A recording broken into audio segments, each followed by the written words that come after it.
Hello guys, তো বর্তমানে আমরা কিন্তু রয়েছি উত্তরবঙ্গের সেই বিখ্যাত করোনেশন ব্রিজের ওপরে।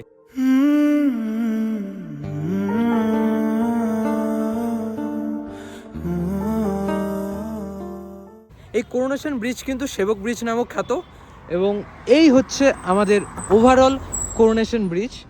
আর এখানে আমাদের ভয়ঙ্করী তিস্তা, আর দূরে যে ব্রিজটা দেখতে পাচ্ছ এটাই কিন্তু আলিপুরদুয়ার থেকে শিলিগুড়ি যাওয়ার যেই মেন রেলওয়ে ব্রিজটি সেটি।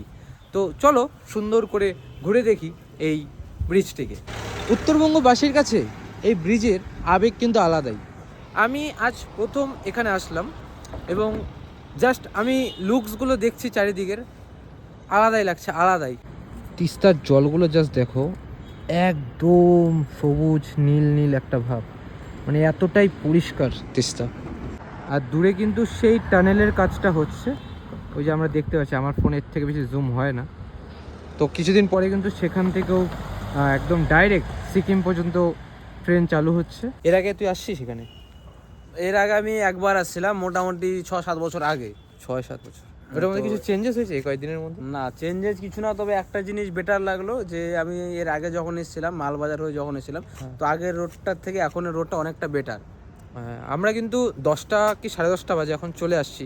আমরা বাড়ির থেকে বেরিয়েছিলাম 7টার দিকে, এবং প্রায় 140 কিলোমিটারের ওপরে হয়তো আমরা ড্রাইভ করে ফেলেছি এই 3 ঘন্টার মধ্যে।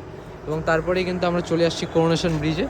সো আমরা এখান থেকে এখন আরও নানান জায়গায় যাব। সো দেখতে থাকো ট্রাভেল উইথ ঘোষবাবু।